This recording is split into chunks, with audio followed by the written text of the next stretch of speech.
mais o Senhor a Moisés, a igreja? Fala aos filhos de Israel, dizendo: quem oferecer ao Senhor o seu sacrifício pacífico, trará a sua oferta ao Senhor, o seu sacrifício pacífico. Trará com as suas próprias mãos as ofertas queimadas do Senhor. A gordura do peito, como o peito, trará para movê-lo por oferta movida perante o Senhor. O sacerdote queimará a gordura sobre o altar, porém o peito será de Arão e de seus filhos. Também a coxa direita dareis ao sacerdote por oferta dos vossos sacrifícios pacíficos. Aquele dos filhos de Arão que oferecer o sangue do sacrifício pacífico e a gordura, esse terá a coxa direita por sua porção. Porque o peito movido é a coxa da oferta, tornei dos filhos de Israel, dos seus sacrifícios pacíficos, e os dei a Arão, o sacerdote, e a seus filhos, por direito perpétuo dos filhos de Israel. Esta é a porção de Arão e a porção de seus filhos, das ofertas queimadas do Senhor, no dia em que os apresentou para oficiarem como sacerdotes ao Senhor.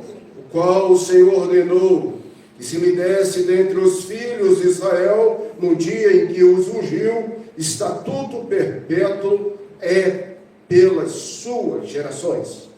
Esta é a lei do holocausto, da oferta de manjares, da oferta pelo pecado, da oferta pela culpa, da consagração e do sacrifício pacífico. Que o Senhor ordenou, juntos, o que o Senhor ordenou a Moisés no Monte Sinai, no dia em que ordenou aos filhos de Israel que oferecessem as suas ofertas ao Senhor no deserto do Sinai.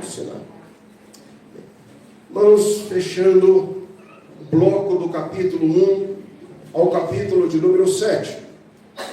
O que vimos? Várias maneiras e formas de ofertarmos ao Senhor. Eu particularmente, irmãos, estou assim, pensativo naquilo que Deus vai fazer com você, comigo, com a nossa igreja. Quando a gente extrai um livro que fala do nosso procedimento em adorar a Deus, só existe duas posições. Ou você vai mudar a sua vida, você vai mudar a sua vida na maneira de adorar a Deus, na maneira de estar na igreja, na maneira de servir ao Senhor, na maneira de você prestar culto ao Senhor, ou você vai endurecer mais o seu coração. Ou você vai trancar mais o seu coração. Ou você vai dizer para o Senhor, como eu precisava ouvir os teus ensinamentos. O livro de Levítico, nós sabemos, é a prática de liturgia. É a forma de cultuar. É a maneira correta de apresentar a Deus a nossa vida como um todo. Porque a coisa maior, de mais valor, o bem que você tem de mais valor, é a sua vida. Apresentar a sua vida.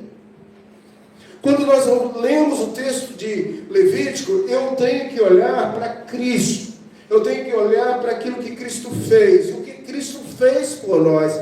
Ele morreu por nós, logo Ele é um sacrifício perfeito. Ele nos justificou. Ele derramou o seu sangue para que Deus Pai, pudesse ter a sua ira aplacada, justificada no seu único Filho, Jesus Cristo. Então, esse texto me muda.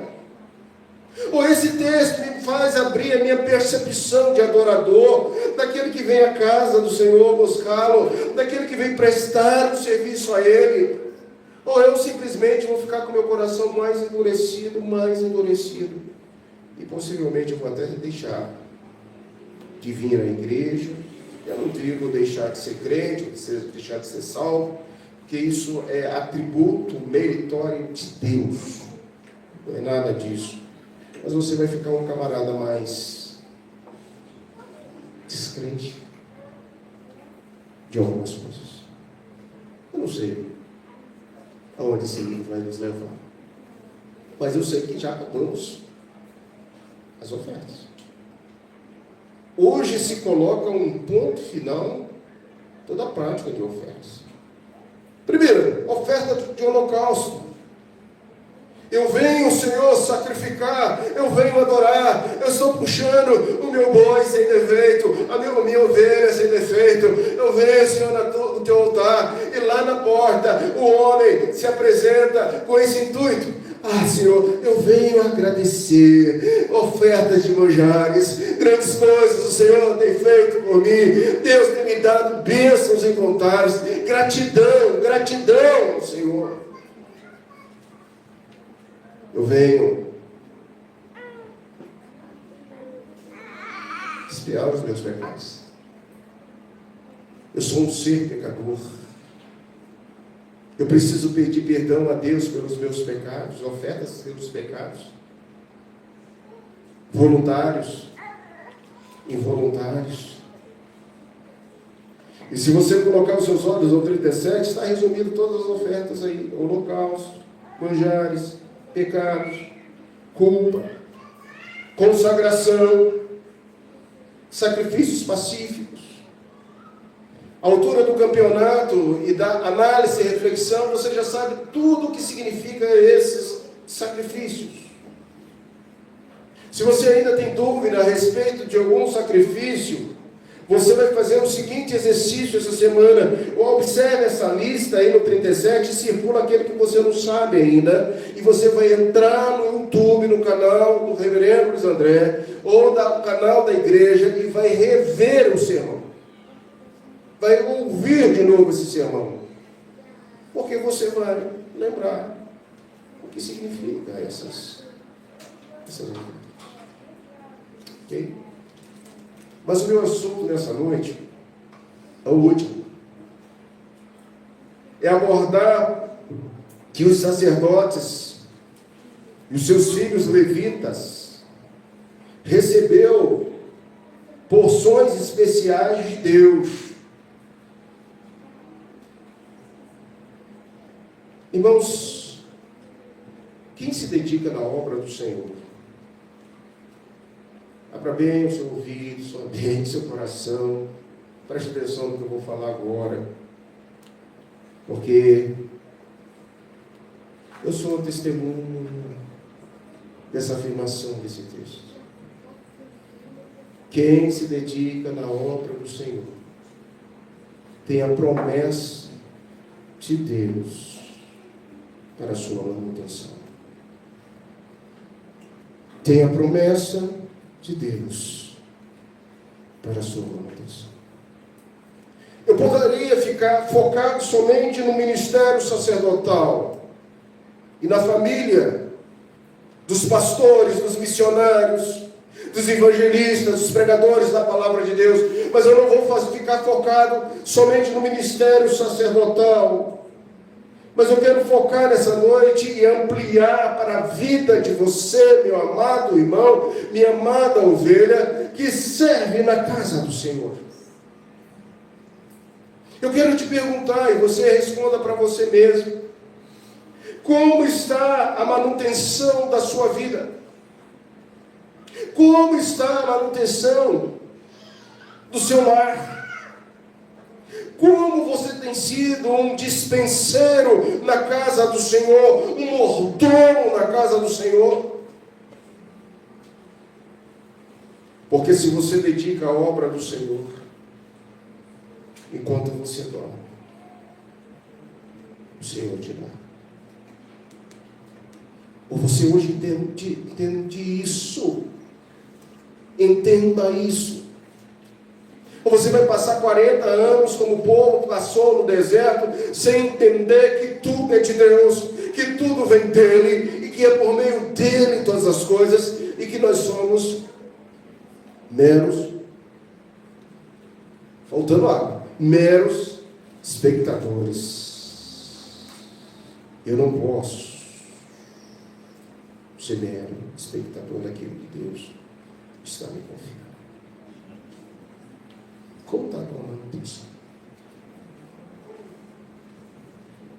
entende nesse contexto que Deus reservou porções especiais para aqueles que dedicam a obra do Senhor. Obrigado, irmão. Graças a Deus. É mais onda hoje. Só lacate. Você precisa entender isso. Conta, irmãos, que a história da sua igreja e a história da IPB é uma história muito importante nessa área. A história da sua igreja, da IPB, não administra apenas números. Porque se a gente estivesse preocupado aqui com números, nós mudaríamos a forma de pregar, nós mudaríamos a forma de ensinar, nós mudaríamos a forma de conversar com você. Obrigado, José. Dupla honra. Dos corpos. A forma de pregar o Evangelho.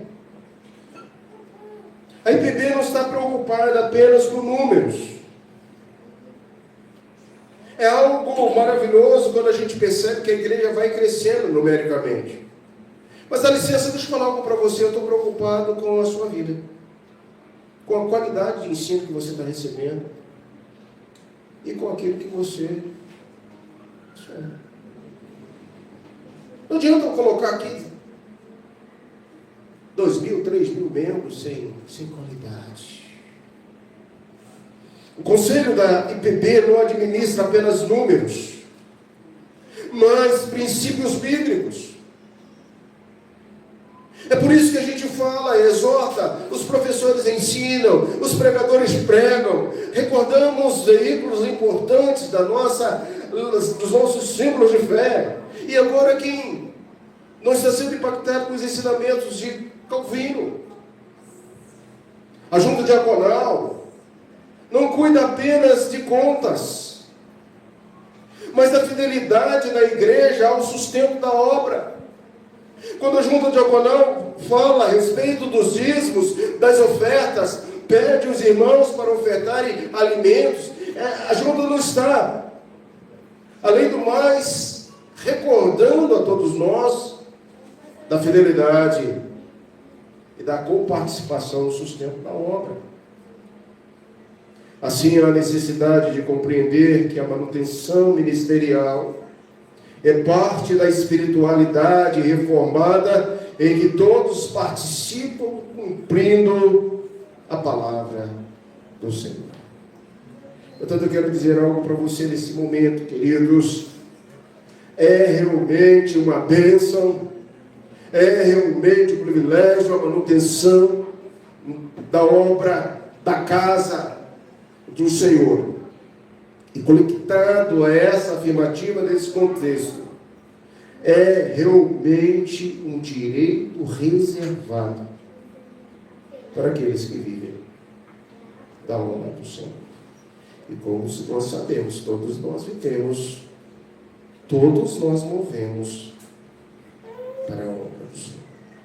Ah, pastor, mas eu não sou pastor, eu não sou pastor, eu não sou missionário.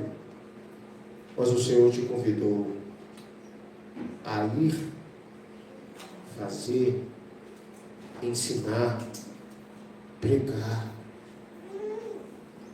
a palavra, não o título. Porque há muitos pastores que não são pastores. Há muitos missionários que vão para o exterior passear. Há muitos que utilizam títulos e escondem atrás de uma pseudo-realidade. Mas você, quando você está pregando a palavra do Senhor, lá no cantinho da sua casa, lá com o seu amigo do trabalho, lá com aquela pessoa que você conhece, você está sustentando a obra do Senhor, pregando a palavra do Senhor, anunciando o Evangelho do Senhor. E sabe quem cuida de você? Há uma porção. É o Senhor Deus.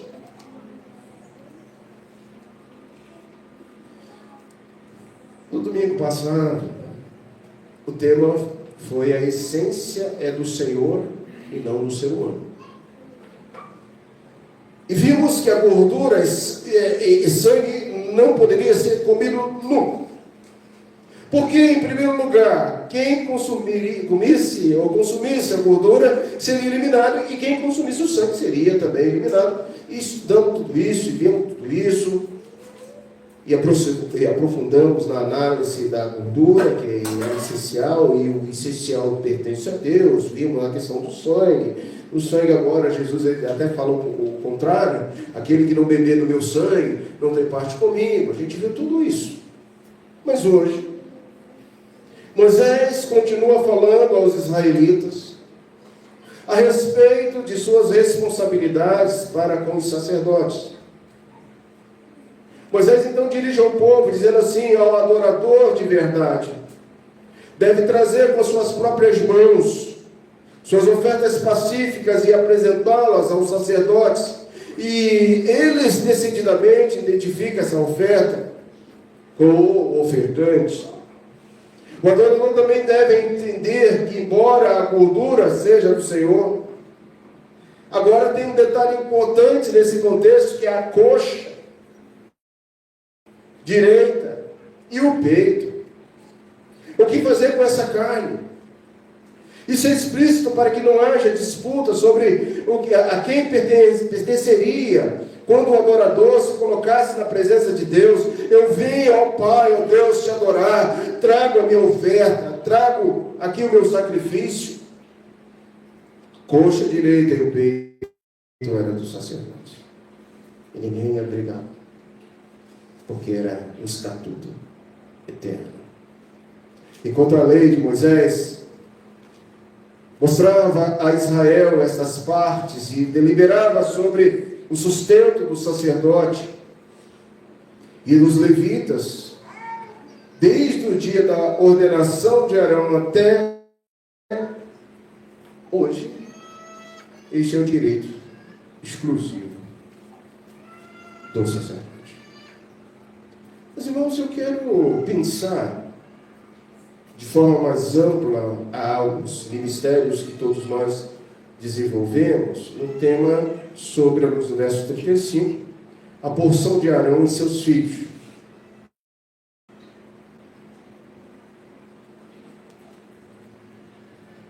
Essa semana no discipulado eu ouvi algo interessante. Nós falamos sobre a turma da mordomia, tá?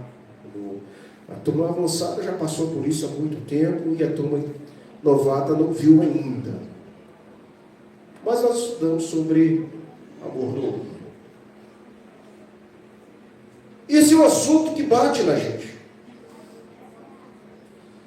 E algumas ponderações foram feitas lá, as irmãs estão lembrando aqui. Por que não dá, não funciona na vida de alguns eleitos de Deus a porção que Deus tem para a vida dele? E alguém disse lá no nosso discipulado: é inadmissível um crente, um eleito, não progredir na vida. Como está a tua porção e a porção dos teus filhos? Não é só tua, não. É dos herdeiros.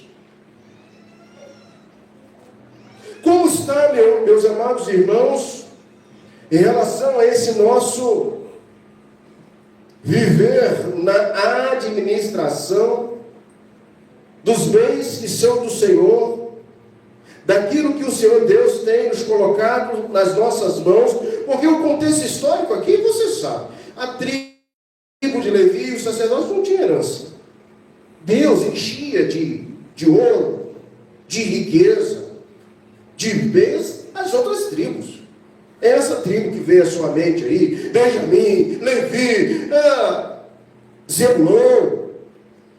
Eles eram ricos, riquíssimos. Incrível, irmãos, que a gente não sabe lidar com a nossa escassez. Alguma coisa está acontecendo com a gente. Quando eu olho para esse texto aqui, eu fico pensando: tudo bem, eu cuido, eu dou riquezas para vocês, as 12 tribos, mas os sacerdotes e os levitas não terão. receberão a manutenção de mim, da coparticipação de vocês.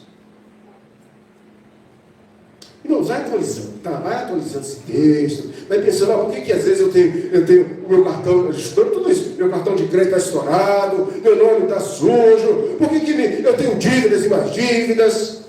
Por que eu não passo no concurso? Por que eu não cresço? Por que, Tiago? Por que eu deixo... Eu vou viver daquele jeito, né? Estou nem aí, né? Sou irresponsável com aquilo que Deus está me dando. A tua porção, Deus, e de teus filhos aí do Senhor. Agora você precisa envolver na obra do Senhor. Você precisa ter responsabilidade. Você precisa entender que o peito e a coxa direita, veja aí do verso 28 ao verso 35, te adoro. O peito é chamado de oferta movida. E a coxa de contribuição. Nem todas as ofertas movidas de contribuição eram sacrifícios de animais, sacrifícios não sangrentos, também eram designados assim. Os primeiros frutos, os artigos de ouro, despojos de batalha, e até mesmo os levitas são descritos como ofertas movidas. Êxodo 35, 22, número 8, 13, 15, 31, 28 e 29. Exemplo dessas ofertas, ofertas movidas e ofertas de contribuição. Oferta movida é um termo derivado de um verbo que significa balançar para frente e para trás. Isso é mover. Oferta movida. Sai para frente e para trás. Isso de fato mostra que o sacerdote fazia. Ele balançava a oferta diante do Senhor. Senhor, esse adorador veio trazer a sua oferta. Você sabe o que Deus fazia?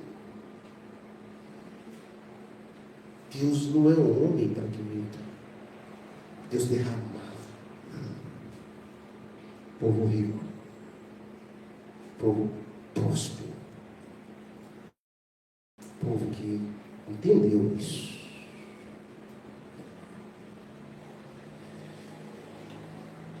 As ofertas movidas eram para a prática comum na época de Moisés. O significado do simbolismo variado no mundo antigo. No mínimo, a oferta movida significava uma oferta que se estende na direção dos céus até o santuário superior. Ao resumir esses detalhes sobre essas ofertas que eram queimadas, o animal foi trago para ser queimado diante de Deus, para subir com aroma suave e agradável ao Senhor. Essa é a primeira das 5 vezes que a oferta de ordenação é mencionada em Levítico. E ela menciona 6 vezes em Êxodo. Êxodo 29, 22, 26, 27, 31, 33 e 34. Em Êxodo é prescrito o ritual de ordenação. E aqui em Levítico, você agora registra o culto de ordenação segundo aquela prescrição. E a prescrição é coxa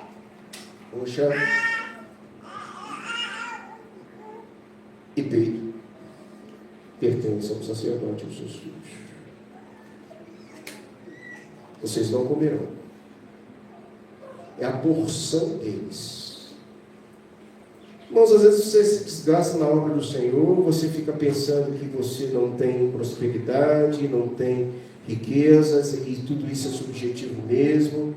E você esquece que a verdadeira riqueza, a verdadeira prosperidade vem de quem? Vem de Deus. Deus te dá saúde. Deixa eu contar uma coisa para vocês, irmãos. A gente tem um grupo de pastores do início do ministério.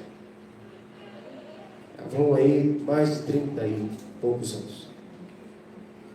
E todos os nossos filhos... Eu falava isso com o seminarista e presbítero Frederico ontem. A maior riqueza de um pastor, de uma esposa de pastor, são os seus filhos. Todos eles. Meninos que eu vi do tamanho do Zayn. são desembargadores, são advogados, são médicos, são juízes, são administradores.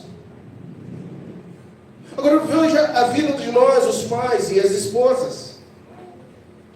Todos nós, aquela turma de 5 a 6 pastores, lá da base, da minha base, todos nós aprendemos a viver na dependência de Deus, a lutar conosco mesmo,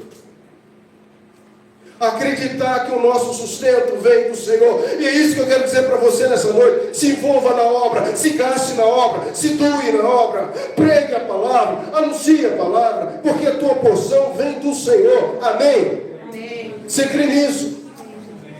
Porque isso está entrelaçado aqui. Hoje não existe mais, especificamente, o ministério de profeta, de sacerdote, de rei. Jesus revogou isso para dizer: você é um sacerdote, você é um líder, você é um pregador da palavra de Deus. Então essa palavra não é só para mim, para o presbítero que será pastor, mas é para você que está ouvindo aí e que nada está funcionando, nada está dando certo. Reveja a sua vida, reveja o seu coração. Ainda não entrei naquela questão de que o homem rouba a Deus, porque eu não quero falar sobre isso, porque eu sei que você sabe isso já está gerando no seu coração, porque a inadimplência, não ser fiel, eu não preciso falar sobre isso.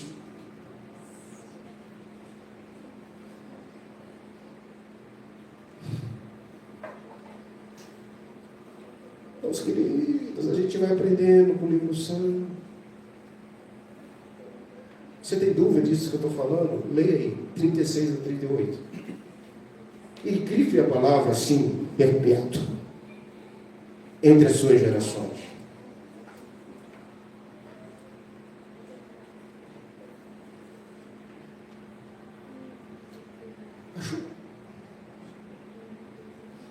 Primeiro você tem que saber o que é um estatuto.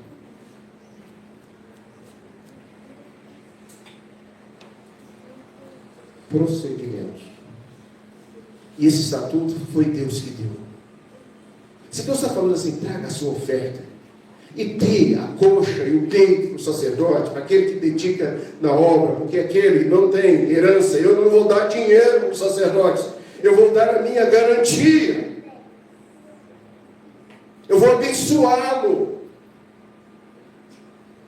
Então eu coloquei isso num manual, numa lei, num estatuto, que homem nenhum pode revogar. As leis são revogáveis, as constituições são mutáveis. Mas o estatuto de Deus, passarão os céus e a terra. Ele está falando isso. Gente, estou ensinando por lugar dessa noite, à luz desse texto. A partir de então, do 36 ao 38, nós temos o estatuto perpétuo para as suas gerações. É interessante você verificar que de você vai proceder algumas gerações. Que Deus abençoa, né? A primeira geração são os seus filhos, a segunda geração são os seus netos, a terceira geração são os seus bisnetos. E assim vai, enquanto Deus permitir que você possa ter vínculo. Você imagine um tataraneto dizendo: nossa, uau,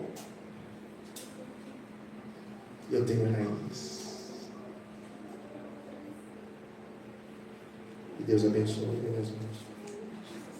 Quando você entende essa norma, esse procedimento, conforme Levítico 1, a tenda, santuário, foi completada antes de serem dadas as instruções sobre o sistema sacrificial, visto que chamou o Senhor a Moisés, e a tenda da congregação disse: a tenda santuário foi completa no primeiro mês, segundo ano, no primeiro dia do mês, conforme diz lá, Êxodo 40, 17. Todo este contexto, do capítulo 1 ao capítulo 7, forma a maneira correta de implementar o sacrifício do sistema sacrificial. A explicação, a purificação de Israel. seria capaz de manter o seu relacionamento pactual com Deus. Eu não vou me deter muito aqui, porque eu quero dizer uma coisa: se você quer ter uma vida que agrade ao Senhor, recorde e pratique isso hoje. Dê a Ele o que é mais importante que a sua vida. Dê ao Senhor o essencial, que é o seu coração. Agradeça ao Senhor pelas bênçãos que Ele tem. Confesse a Ele os seus pecados. Gaste a sua vida na obra do Senhor. Essa semana eu chorei muito ao ver o filme Paulo o Apóstolo. O Apóstolo Paulo, uma coisa assim na Netflix. O Apóstolo de Cristo. Assista esse filme. Você vai chorar. Como um homem que teve tudo. Pode morrer com a sua cabeça para ser decapitada.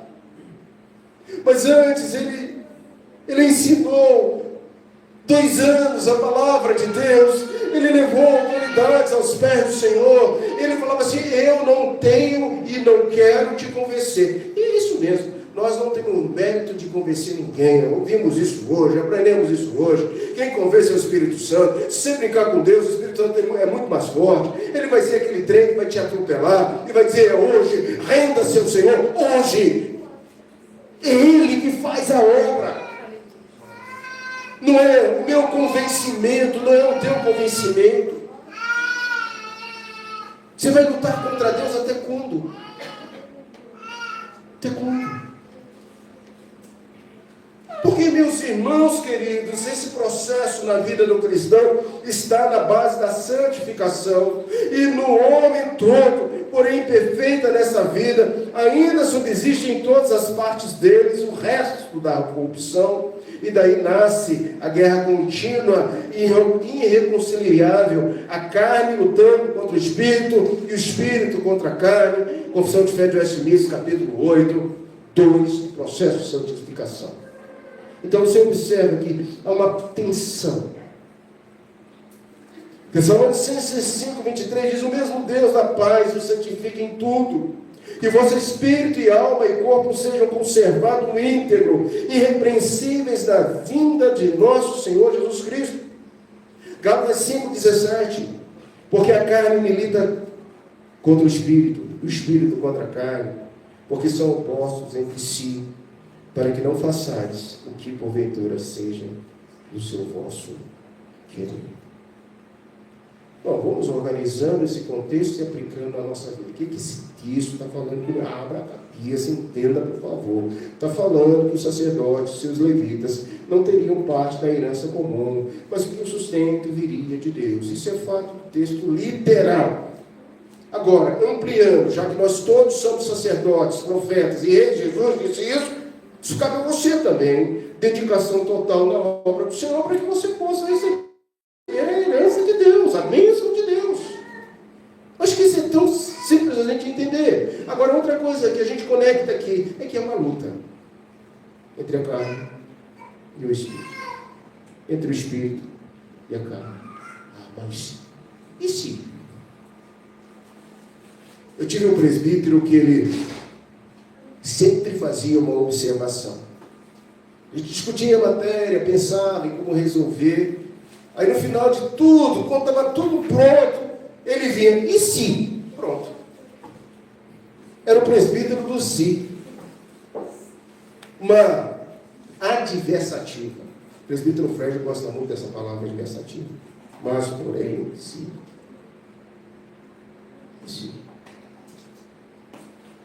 E se eu não tiver dinheiro, pastor? E se Deus estiver dormindo, não está me olhando? Será que Deus dorme? E se Deus não abrir as comportas dos céus? E se? Luta da carne contra o Espírito. Importa-vos agradar a Deus. Conclusão: a manutenção é direito reservado. O texto está falando isso. Fala para o seu coração, na sua mente, entenda isso. A minha manutenção é direito reservado. Eu jamais vi um justo mendigar o pão, nem a sua descendência. O meu direito é reservado. Mas reservado quando? Quando? Reservado por quê?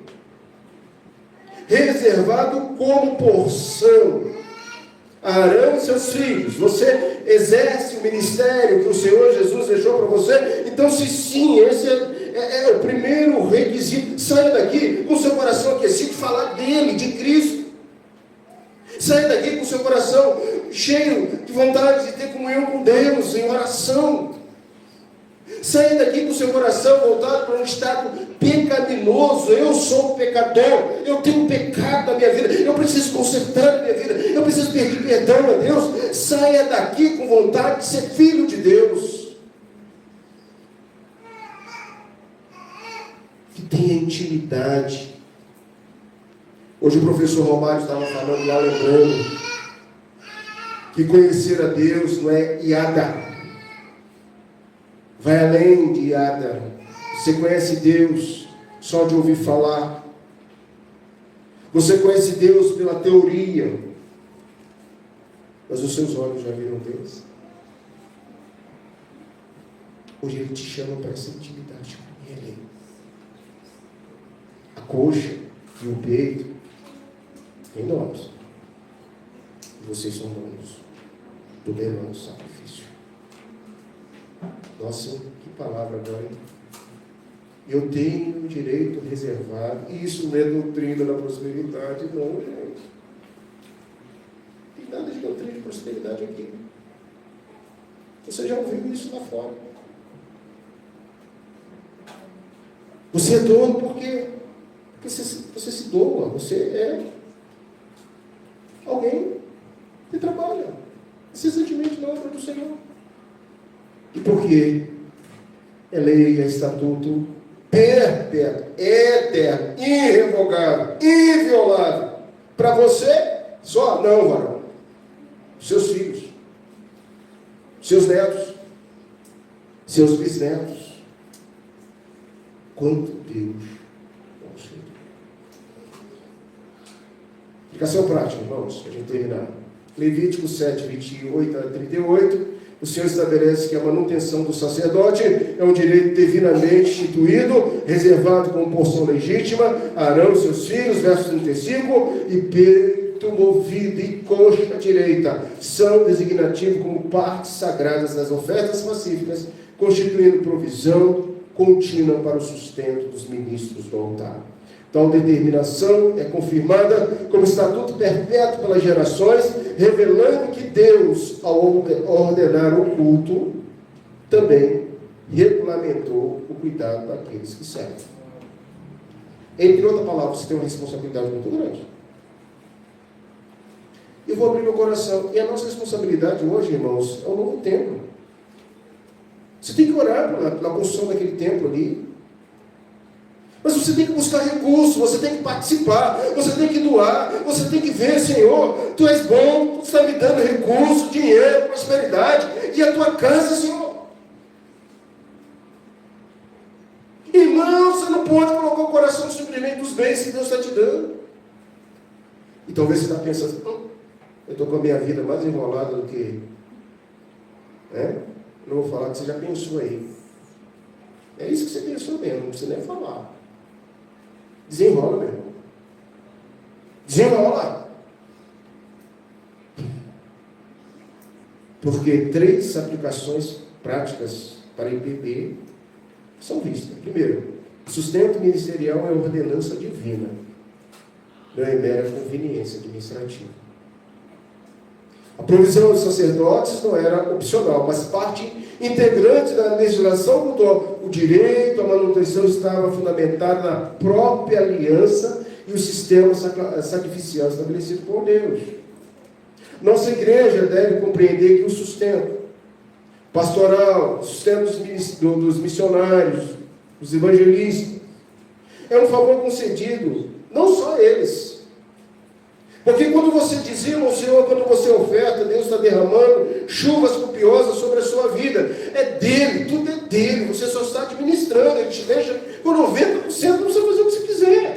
Assim como o nosso tempo, que nós vimos lá. mas a expressão aqui é fidelidade. Contribuir regularmente com dízimos e com ofertas sustenta a obra do Senhor? Sim, sustenta. Abençoa os vocacionados ao ministério, ou seminaristas? Claro, isso é ação viável. Mas não é só isso que Deus quer fazer. Você acha que é só isso que Deus faz? Deus te abençoa. Ele cuida da sua vida. Em segundo lugar, irmãos, o culto envolve o compromisso comunitário com a obra de Deus. As ofertas pacíficas eram apresentadas pelo povo, mas delas o Senhor separava uma porção específica para os sacerdotes. Assim o povo participava diretamente da manutenção do culto, participava da manutenção do culto. A igreja local deve entender que a manutenção ministerial faz parte do próprio ato de adoração. Você é dizimista? Você é ofertante? Você é participativo da casa do Senhor? Você se gasta na obra do Senhor? Até que ponto você está disposto a receber herança de Deus, bênção de Deus, estatuto determinado, se você não faz nada disso? Cada membro é corresponsável pelo sustento da obra missionária, educacional, pastoral da sua igreja. Em terceiro lugar, irmãos, a fidelidade no sustento da liderança promove continuidade relacional da fé. O texto afirma que era estatuto perpétuo pelas suas gerações. Deus estava garantindo a continuidade ao ministério sacerdotal e a estabilidade do culto. Uma igreja presbiteriana investe corretamente na formação, no cuidado e manutenção de seus ministros e preserva a saúde espiritual das futuras gerações. Sustenta o ministério hoje, e se sustentar o ministério hoje, será investir na fidelidade doutrinária e na proclamação do Evangelho. Nossa igreja, irmãos, nós estamos com o nosso seminarista, nós agradecemos a Deus pela vida dele. Você deve orar muito por mim, mas orar pela vida do presbítero Fred. Você deve dizimar, não pensando que tem que pagar o salário do pastor, mas que você está aplicando no reino de Deus. Porque com dinheiro ou sem dinheiro a gente vai viver. Com dinheiro ou sem dinheiro, Deus está cuidando de nós. Vendendo bolo, dando aula. E já vivi tudo isso. E aprendi aqui nessa região o que é viver o sustento de Deus. Você crê nisso? Que Deus vai fazer isso com você? Sabe de uma coisa, irmãos? A gente louva a Deus pela nossa igreja. Porque a nossa igreja tem um povo de coração generoso, contrito e adorador a Deus. Desculpe se eu fui muito ofensivo a você, mas esse é o texto. Você quer a coxa? Quer o peito? Ou usar uma palavra que eu não gosto, da teologia da prosperidade aí. Aplica isso no texto sério. Você quer comer o melhor dessa terra? Gaste na obra do Senhor. Dependa do Senhor. Dependa do Senhor. Porque nem sempre o melhor para você vai ser bens, riquezas, carros, dinheiro. Às vezes nem saúde você vai ter. Porque o apóstolo Paulo não tinha nem saúde. Mas tinha tudo. E ele ouvia assim: Paulo, o poder se aperfeiçoou na fraqueza. Já parou para pensar sobre isso? Eu termino sempre trazendo uma ilustração. Escuta essa aí, uma ilustração.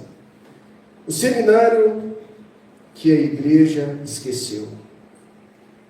Pode ser o de Brasília, seminário que a igreja esqueceu.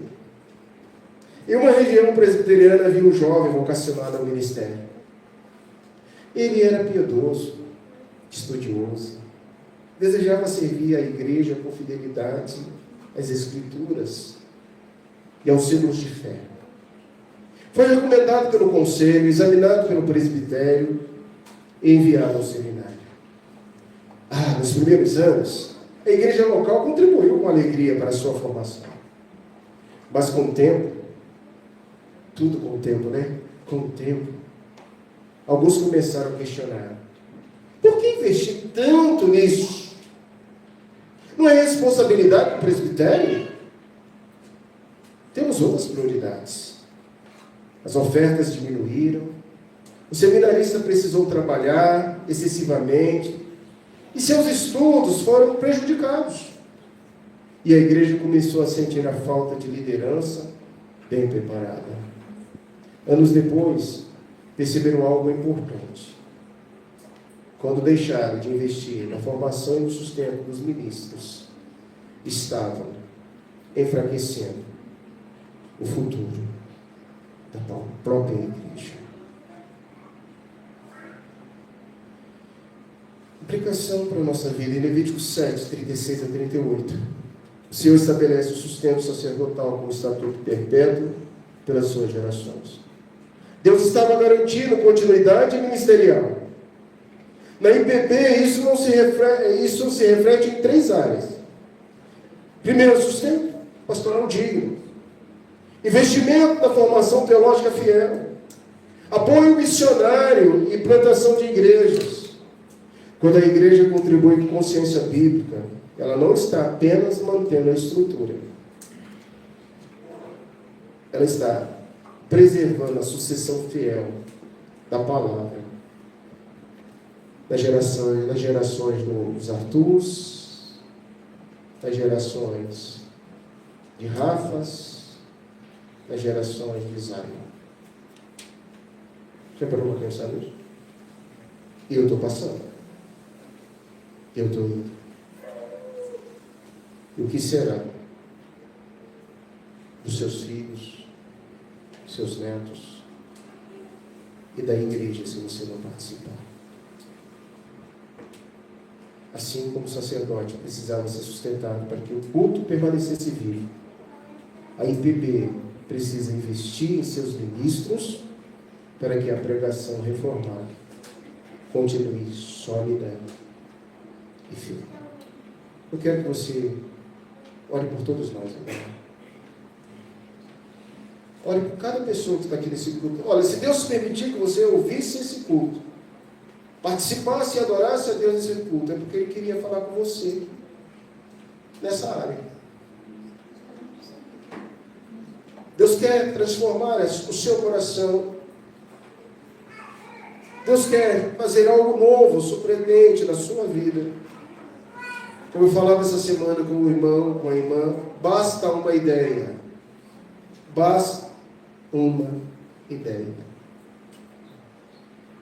Deus, dê sabedoria para o teu povo. Que possamos ser participativos. Abençoe cada irmão, cada irmã, louvado seja, porque essa igreja é uma igreja amorosa, é uma igreja fiel, é uma igreja dizimista. Nós somos dizimistas, louvado seja Deus. Ó Deus, que cada um de nós tenhamos as nossas finanças administradas por Ti, para a Tua honra, para a Tua glória. Deus, faça desse irmão que tem gastado a sua vida na Tua obra uma bênção. Somos todos sacerdotes agora, não há mais um ministério específico, sabemos disso, Senhor. Cada irmão que está sentado aqui hoje é um sacerdote. E eu sei que o ganha-pão do meu irmão, da minha irmã, está escasso. Mas a escassez com o Senhor é tudo. O pouco com o Senhor é muito. Dê ânimo, sabedoria, para livrar das armadilhas dos cartões, dos débitos, das dívidas. Deus tira do coração desse irmão, dessa irmã, o consumismo. Para que mais bolsas, para que mais sapatos, para que mais roupas. Deus, que haja sensibilidade, maturidade, sabedoria, administração. Deus, lá aquele casal, dê para alguém, um dos cônjuges, o dom de administrar, de colocar as finanças em ordem, de chamar a casa à ordem, de fazer um orçamento, de fazer uma compra, de dizer, não, vamos comprar isso agora. Não precisamos. Somos todos sacerdotes, Senhor, nós queremos gastar na Tua obra, queremos investir em missões, em implantação de igreja, queremos, ó Deus, construir o nosso templo, Deus. Deus dá dinheiro para esse povo, para que em nome do Senhor Jesus, em dezembro, estejamos sentados lá dentro, Senhor.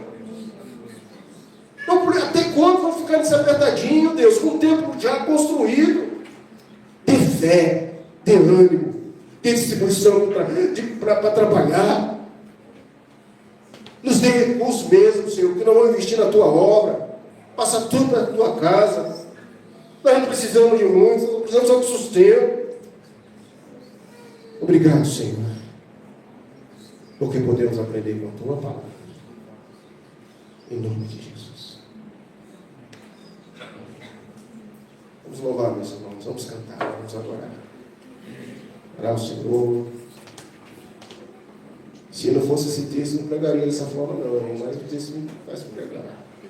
E dizer que você é bênção, você